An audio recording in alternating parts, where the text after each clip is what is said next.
Bonjour à tous et bienvenue. Petite vidéo bonus d'avant Noël avec le licenciement de Thomas Tuchel. Alors il y a 2 mois, on avait déjà évoqué son cas sur la chaîne et l'épée de Damoclès qui planait au-dessus de lui.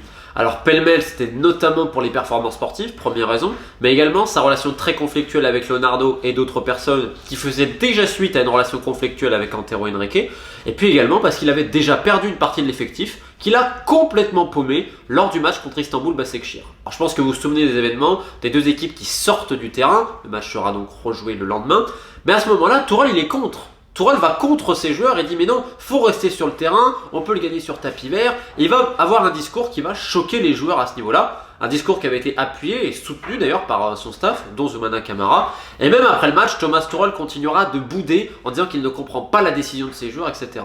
Et à partir de là, il va y avoir une cassure irrémédiable entre Thomas Tuchel et son groupe. J'étais d'ailleurs très surpris que l'information ne sorte pas parce que vraiment c'est un secret de Polichinelle au club et dans l'entourage des joueurs parce que ça marque vraiment un point de non-rupture, de rupture totale.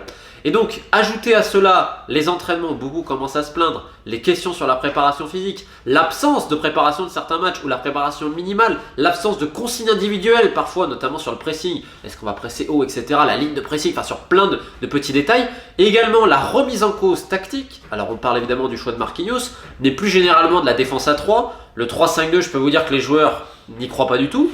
Il y a également d'autres choses, parce que comme je vous dis, Marquinhos a beaucoup fait parler, Kehrer, son positionnement à droite, qui avait beaucoup, on va dire, interrogé certains joueurs de l'effectif. Mais tu as également le cas entre Bakker et Kurzawa. Quand les deux sont sur le terrain, personne ne comprenait pourquoi c'était Kurzawa qui était en la défense à 3 et Bakker plus haut. Donc ces choix étaient évidemment remis en cause, indépendamment également du plan de jeu, donner la balle à Neymar ou Mbappé. Mais ok, on veut mettre ces stars dans les meilleures des conditions, mais derrière il peut y avoir des circuits privilégiés, notamment avec un distributeur comme Neymar. Est-ce que derrière il n'y avait pas possibilité de plus étudier et notamment utiliser la profondeur sur les côtés avec X ou Y afin de justement avoir des schémas préférentiels et donner plusieurs solutions à Neymar qui est un distributeur hors pair quand il a des solutions devant lui et que ça bouge et qu'il y a des appels, faut jamais l'oublier.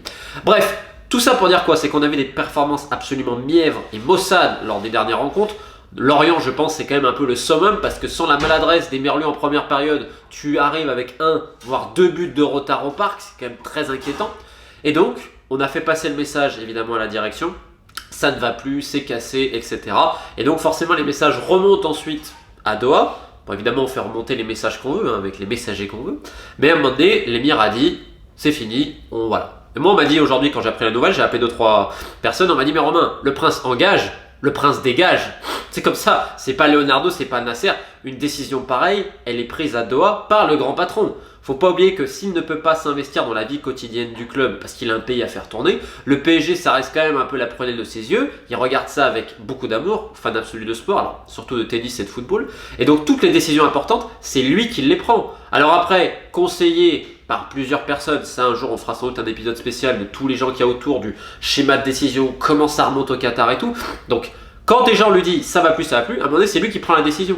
Et la décision elle a été prise en catimini en disant on va attendre la fin des matchs aller, ce qui explique le timing. Alors je peux comprendre que ça choque, veille de Noël on va dire, mais le match contre Strasbourg c'est le 23 décembre, ce n'est pas de la faute du Paris Saint-Germain.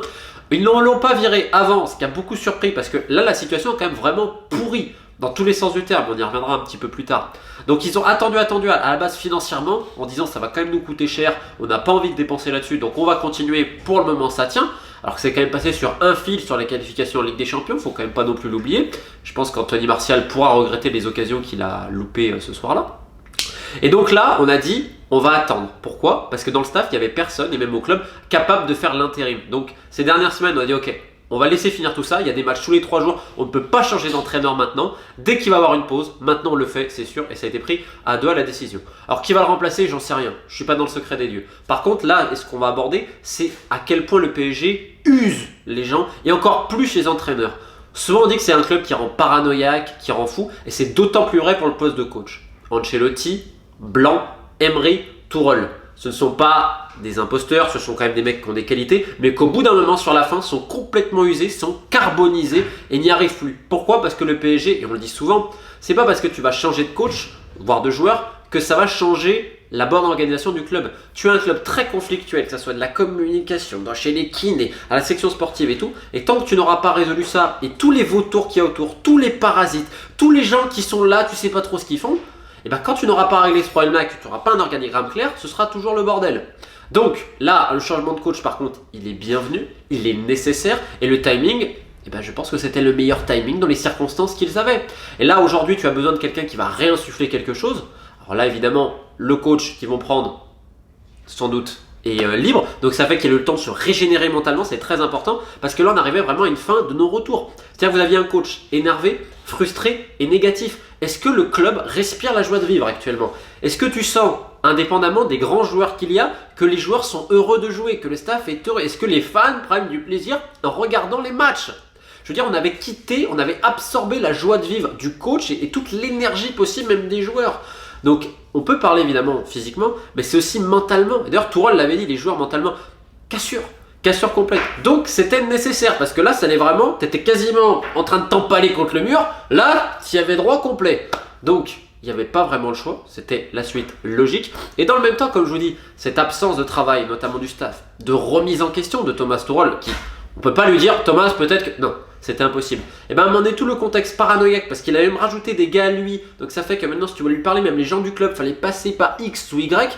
On va dire cette petite bulle paranoïaque, schizophrénique, c'est aussi la conséquence de la gestion du club au quotidien. Et ça, c'est indépendant de la volonté du coach. Alors après que le mec termine carbonisé, avec des sorties médiatiques également qui ont beaucoup fait jaser, même si il dit une vérité, c'est politique le club. Et c'est ça le véritable problème, c'est l'organisation. On pourrait y revenir également sur la question de Leonardo. Là, j'entends Leonardo Nasser. C'est l'émir qui prend les décisions, c'est pas Leonardo ou Nasser, ce sont des exécutants, notamment le président. C'est un exécutant des gens d'en haut, tout simplement. Leonardo, si c'est lui qui est le patron, Tourelle aurait été viré depuis très longtemps. Et puis surtout, ce sera Allegri le coach. Parce qu'Allegri l'a appelé. Quand il dit médiatiquement, mais Leonardo, tu m'expliques que je t'aurais jamais contacté Allegri, mais Allegri, de son propre chef, a appelé des anciens joueurs du PSG en disant... C'était il y a un an à peu près. Alors qu'est-ce que t'en penses? Qu'est-ce que tu me conseillerais? Voilà, j'en ai pour parler, etc. Donc, et même Tourelle, de son côté, avec son agent, est en contact l'an passé avec le Bayern et là avec Manchester United. Donc si vous voulez, c'est un espèce de jeu de dupe. Et d'un autre côté, ça s'est très mal fini, honnêtement, la cohabitation en interne. Et là, il était temps que ça stoppe parce que tu as un coach qui était en roue libre absolue. C'est l'expression qu'on me donne en interne. Mais depuis un moment, la roue libre, ça sur les sorties médiatiques, tout le reste, je veux dire, ce n'était juste pas tenable. Même pour l'image du club, dans les médias, tout ce qui pouvait sortir, c'était pas tenable. Donc le choix, il était nécessaire pour tout le monde, et Tourelle aura le temps de se régénérer, de voir peut-être ce qu'il a mal fait et tout, peut-être de descendre de son perchoir aussi, parce que ces trades, ce sera quand même utile, et ensuite, il se remettra sur le marché, tranquillement. Donc, il a fait de bonnes choses, à un moment donné, il y a eu des trucs très intéressants même, mais globalement, c'est vrai que sur la fin, ça se termine un peu en eau de boudin, et c'est souvent le cas avec les coachs au Paris Saint-Germain.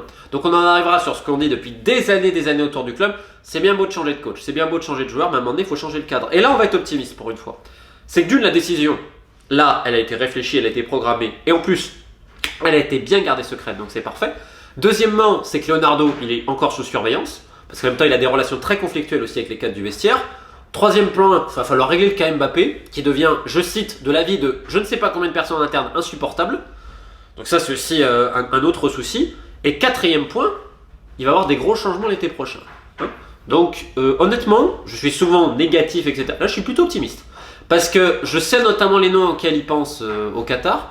Et il faut être positif parce que là, il y a potentiellement des gens qui ont commencé à voir qu'il y avait des vrais soucis. Parce que comme je vous dis, les joueurs vont faire remonter des messages. Il y a des gens qui font remonter des messages pour tout en haut. Sauf que ça passe par un courroie de transmission. Il y a plusieurs conseillers, il y a plusieurs mecs qui se greffent et tout ça. Nasser peut faire remonter. Pourquoi Nasser et Leonardo peuvent pas se voir? Parce que Nasser était jaloux que Leonardo parle directement à l'émir. Tu vois, c'est toujours ces batailles d'ego. Et là, je sais qu'en haut, ils ont eu quelques messages qui leur disent il y a clignotant rouge sur beaucoup de points du club. La formation, les parasites, les ci, les là. Et là, j'ai bon espoir. Alors, bonne chance au prochain coach. Il est nécessaire. Les joueurs en ont besoin. Je peux vous dire que d'ailleurs, si on vous dit les joueurs sont déçus, c'est faux. Les joueurs sont contents parce qu'en plus, il y en a qui ont même accusé Tourelle de les avoir coulés sciemment. C'est-à-dire, le mec, il me veut, mais après, le mec me flingue, etc.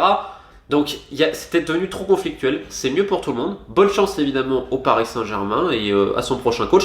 Et puis, si c'est Mauricio Pochettino, on fera peut-être un truc spécial parce que c'est vrai que j'en ai déjà fait une vidéo, les séances de travail, etc. qu'il faisait à Tottenham. Certains même disaient que c'était trop. ça va changer beaucoup de choses. Et je terminerai par cette petite question. On peut aussi mettre n'importe quel coach, mais c'est le rôle et la légitimité que la direction va accorder au coach qui lui donnera également son pouvoir. Si on continue à donner aux joueurs le fait de pouvoir gueuler, le fait de pouvoir se plaindre et de toujours leur donner raison, tu sapes l'autorité du coach. Et tu peux mettre n'importe quel coach dans cette situation-là, il aura le même problème. Donc, bonne chance au nouveau coach, en espérant que les décideurs parisiens comprennent tout ça. Et puis une dernière petite chose, ce serait bien d'écouter Jean-Claude Blanc pour tout ça. Il a souvent un bon avis. Allez, je vous souhaite une bonne fin d'année et on se retrouve très vite sur la chaîne.